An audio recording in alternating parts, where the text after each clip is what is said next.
Welcome back to another edition of the Pagcast. I'm your host, Michael Pagani, joined alongside Barrie Colts goaltender Sam Hillebrandt. I hope I pronounced that right. Yeah. Sam, welcome to the Pagcast. Thank you again for coming on. Thank you for having me. So, just to open up this interview here, how have you been doing recently? Pretty good. Just got back home to Florida, so just got back in the gym and slowly getting back on the ice. So pretty good. How loaded is your schedule with your off-season training? As of now, it's pretty light. Like I just said, I'm starting to get back in the gym and then slowly getting back on the ice. So just getting ready for some camps coming up. So, What are you hoping to work on this off-season? um, obviously everything, but really focusing in on strength, speed, puck playing, and just speed in my crease kind of thing. Is that kind of one of the things that I guess Marty talked about with puck playing? Like, is that one of the things that he encouraged you to get better at? Yeah, I would say he definitely talked about it in some meetings that we've had. Definitely, I've made some big strides coming from my first year into the OHL to now. So, Getting into your story, you who was a player? Sorry, was there a player growing up who you wanted to model your game after? um, growing up, kind of just when I was younger, it was kind of everybody. But as I've gotten older, I've really started to look at smaller goalies like Dustin Wolf and UC Saros, just trying to model my game after them since we're on the same height. Yeah, I mean, look, Soros, he's in the playoffs. He has the ability to steal a series. He looks great on Nashville. Yeah, he's definitely a good goalie. Obviously, he's in the NHL for a reason, a starting goalie. But yeah, just trying to watch him and pick up little details that I see and try to put it into my game. Who influenced you to get into hockey? My dad did actually. He was a goalie as well, so that's kind of what got me into being a goalie as well. But just trying to follow his footsteps. Was it kind of fun growing up watching your dad become a goalie and you followed in his footsteps, like you said? Yeah, it was definitely cool. It helps a lot though, because he's been through it all. So whenever there's an issue or I need advice, I'll always go to him. So you're from Florida. That's where you are right now. Did you cheer for the Panthers growing up, or was there a different NHL team? I was actually born in Port Huron, Michigan.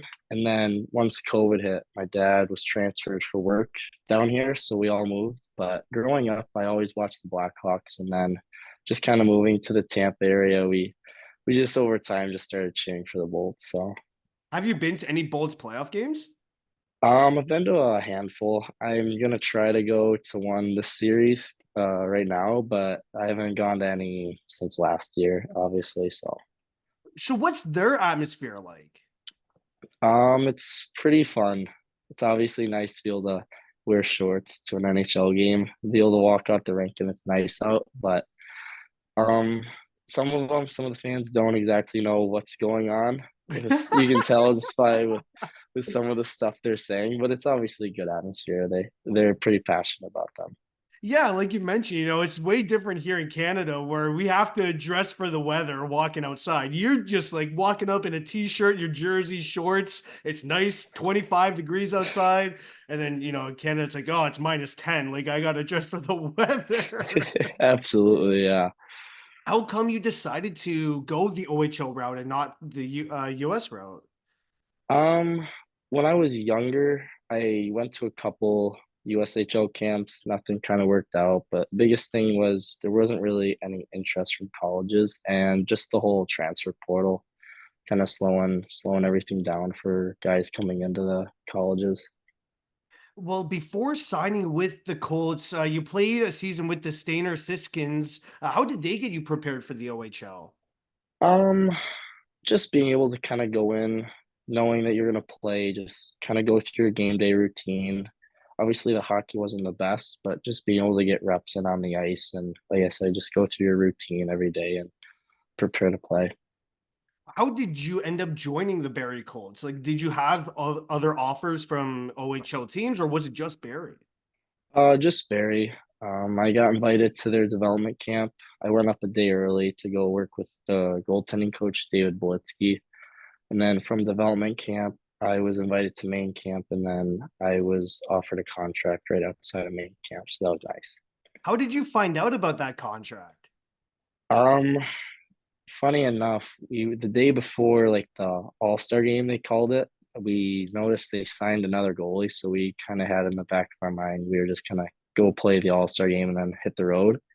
And then I played really well in the All-Star game, and pretty much they right after the game they called me into the office and offered me a contract. So That's huge. I mean, and you must have celebrated like that must have been a huge celebration then. yeah, it was definitely really exciting. Caught me way off guard. So I was kind of trying to take it in all at the same time and kind of understand what was gonna happen. So it was really exciting How big was that move from Florida to Barrie? though. It was definitely big being able to live with billets and then move away from my family. But with like the weather and everything, it wasn't too different from Port Huron. So just a little bit of adjusting with more snow and a little colder. You went, so let's talk about the Siskins for a second here. You did go on a playoff run with them. What did that run mean to you? Obviously people might look at it and see it's junior C hockey, so it might not mean much, but obviously like I always want to play to win, so it meant a lot to me. Like every game kind of going in there, giving my team a chance to win and keep moving on. Yeah, I mean, you went undefeated on that, playoff run. It's like you were the hot hand. Yeah, yeah, it was good. Like I said, just to be able to kind of go in, do my game day routine, give my team a chance to win every night. So it was good. You did get a few starts last year in the OHL. How important were those three starts for you? Oh, super important. Like, especially my first game, my family was lucky enough for me. My family was able to fly up and watch my first game in Guelph, and then even the other two, like they might have meant like nothing games just because we'd clinched playoffs by then. But obviously, like I said, I still want to go in there and perform well and give my team a chance to win. So, and obviously have fun with it being my first year and the third goalie. So. Before this season, what did Marty tell you about the goalie rotation? Because you did play like a ton of games. You were kind of like the number one. Yeah, going into this year, we really weren't sure what was going to happen with Anson Thornton and Ben West, but I was told right around 20, 30 games. And then obviously as the year went along, I was able to earn more starts. So that was good. With you only having such a small sample size before this season, what did you focus on in the offseason to get you mentally ready for the grind? My conditioning was a big one. And then just being able to skate with as many top shooters as I can and just kind of see those kind of high level shots and continue to work at that. Do any of those high level players play in the USHL then? Um, A couple of them did, two of them did, and then some of them are just pro guys from overseas. So I mean, that's kind of cool. You're sharing this ice with them. yeah, it was super cool, obviously. And then you just learn a lot, like talking to them on and off the ice, just for like what they kind of look for when they're shooting and all that stuff. So the OHL, there is some like ridiculous games sometimes, like some ridiculously high scoring games. What's your mindset when that happens? Obviously as a goalie, you don't want to give up any, but obviously you're gonna have some games that get away from you. But whether it's a 1-0 game or whether it's a 7-6 game, just find a way to get your team a chance to win. Just got to be one save better, right? That's truly it. Absolutely, yeah. This season, you finished with a 367 goals against and almost a 900 save percentage, a true career year for you. How would you evaluate your game this season? I thought I had a decent year. Obviously, I might have started off slower than I would have wanted to. Just that could have been with trying to get into playing more games as well. But obviously, it's you'd rather finish well than starting well and finishing bad. So I was happy with the way the season ended. Obviously, we would have wanted to go farther, but on a personal note, I felt I had a good end of the season. You were named to the gold medal winning World Junior team for USA. What was that experience like for you? Super fun. I won't lie, it did catch me off guard a little bit. I had in the back of my mind, obviously, I felt I deserved a chance at it, but you never know, especially coming from the CHL and there. I don't know if it's on purpose, but you don't see a lot of CHL guys tend to go. So, but it was super cool and awesome to be able to celebrate that with my family. What was that atmosphere like going over to Sweden? Because like their crowds are completely different than ours. Super cool again. Like they definitely have a lot more chance, and obviously you're not able to understand it, but it's almost more of like a soccer game.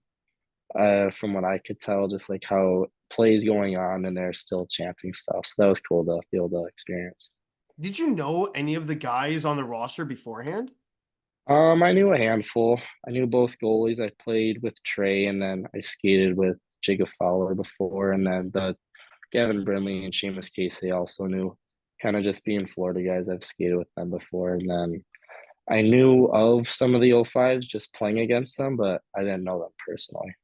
How important was that relationship you have with Trey and the others you mentioned just to get you comfortable in the locker room that you don't know many of the other guys? It was super important. Like you kind of come in as expected to be the third goalie, and not many people might not know who you are just because I wasn't invited to really any of the USA camps in the summer prior. So knowing those guys is big help. So I'll just kind of be able to get me comfortable in the room. What was your mentality then if you weren't invited and then you just get invited to the World Junior Camp? Obviously, like I said, people expected me to kind of be the third, but obviously I wanted to go in there and give myself a chance to kind of earn that number one, number two job, which unfortunately didn't happen. But I mean, I still every day kind of go in, learn from everybody, and try and get 1% better every day. You guys played the Oshawa Generals in the first round. What, from your perspective, what did they do to make it difficult on you guys? Well, they're a heck of a hockey team. A lot of skill guys, a lot of hardworking guys. They do everything really well. So our biggest thing was for just trying to stay out of the box, and just we're a really good 5-on-5 team as well. So trying to use that to help us. What did you learn about your team and you personally from this playoff run? A lot of adversity. Like some calls might not have gone our way. And then just like having to play a back to back after a heartbreaking loss in overtime and being able to come out and win 3-0 as well. That was super important to us. That is so weird to me that they scheduled a back to back in the playoffs. Like, I don't know, man. I that's just so weird to me.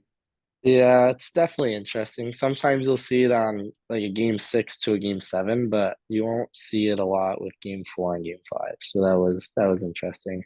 And I guess as a goalie, you just have to have a goldfish mindset, right? You just have to forget everything after that heartbreaking loss because you're on to tomorrow. Absolutely. I just like even during a game, just try to forget everything that just happened. But yeah, like once something happens, forget about it, move on, get ready for the next game. So What are you going to remember about this season? um definitely you're gonna remember a lot of stuff, just like all the team bonding on and off the ice and away from the rink, but then obviously just playing the games and kind of be able to experience what it's like going through adversity, like going through your ups and downs, playing in playoffs is super fun as well. Cole Bodwin and three other Barrie Colts are named on this NHL Central Scouting list, so props to them. What makes Cole such an enjoyable teammate? Oh, he's a great guy. I lived with him my first year, so super great guy to be around. He's super hard worker. Like he's always in the gym. He's always staying out after practice later. Great guy to talk to off the ice as well. So I miss living with him as well. Just from your short career in the OHL, what have you noticed as your favorite arena to travel to? I would say probably Oshawa. I've never gotten to play in Kitchener or London yet, so maybe that'll take the top of that list. But just playing in Oshawa, they've got some crazy fans and it's a big rink as well, so fun to play in there. Hey, Pagcast listeners. I want to talk to you about DraftKings. The NBA 82 game grind is done, and now the real fun begins. The NBA playoffs are here, and it's time for all the high stakes drama, clutch moments, and jaw dropping plays. I can't wait. If you're looking to make the playoffs even more exciting, DraftKings Sportsbook has you covered as an official sports betting partner of the NBA. Try placing a bet on your favorite player's performance, whether you drop 30 points, 40, or more. It's your call. Here's something special for first timers. New DraftKings customers bet $5 to get $200 in bonus bets instantly. Make it a playoff run to remember with DraftKings. Download the DraftKings Sportsbook app and use code THPN. That's code THPN for new customers to get $200 in bonus bets when you bet just $5. Only on DraftKings. The crown is yours. Gambling problem? Call 1-800-GAMBLER. In New York, call 877-8-HOPENY or text HOPENY 467-369. In Connecticut, help is available for problem gambling. Call 888-789-7777 or visit ccpg.org. Please play responsibly. On behalf of Boot Hill Casino and Resort in Kansas, 21 and over. Age and eligibility varies by jurisdiction. Void in Ontario. Bonus bets expire 168 hours after issuance. For additional terms and responsible gaming resources, see dkng.co/ice. What about the worst arena? Which one do you kind of like hate the most? I'd probably say Owen Sound, just a smaller rink, smaller barn. It's an older one, so everybody's kind of on top of you. So, I heard that the corners there are really strange as well. corners are not. It's a smaller rink, so like everything just kind of happens so much faster. And then yeah, corners a little weird as well. Have you played in any teddy bear toss games? I got to play in our teddy bear toss game this year against Mississauga, so that was really cool to experience. And because that would have been your first one, right? Yeah. So with that being your first one, like that must be so cool seeing like tens of thousands of bears being thrown on the ice. Yeah, it was super cool. I've gotten to experience other ones, but this was the only one I got to play in, so that was pretty cool to be able to help pick up all the bears, and it's all for a good cause as well, so that's good. Could you feel that there was some tension in the room, like the guys were gripping their sticks a little bit harder just because of the weight of the game? Um, Maybe a little bit, just because everybody kind of wants to be able to say they got that teddy bear toss goal, but yeah. Why do you wear number 30? I used to wear number 35 growing up, and then once I got to Barrie, it was just kind of it was either that or 62, so Oh, 30 is more of a natural goalie number, so I chose yeah, that one. 62 is so weird. Yeah, That is strange. Yeah, 30, you got to go with a classic goalie number. yeah. Who is the hardest player you've had to defend and why? I would probably say Luca Pinelli. He's got a very good shot. He's able to hide his release, and it's a very quiet shot as well. So, like when he comes off the half wall and he's able to pick his corner, if you give him time, he's gonna hit it. Do you kind of feel like, obviously, I assume you've played against him. So do you kind of feel that shot coming once he releases it? You're like, oh my God, we got to do something to quiet this guy down. Yeah, you definitely think about it in the back of your mind, like especially on their power play. He's a big piece for them. So yeah, just kind of in the back of your mind. But yeah. My last question for you is, do you have any advice for younger goalies? Yeah, younger advice would just be like obviously always have fun, but you never know who's watching a workout or a skate. So always just give it your best effort. Awesome. Well, thank you again, Sam, for joining me on today's episode. Yeah, thank you for having me.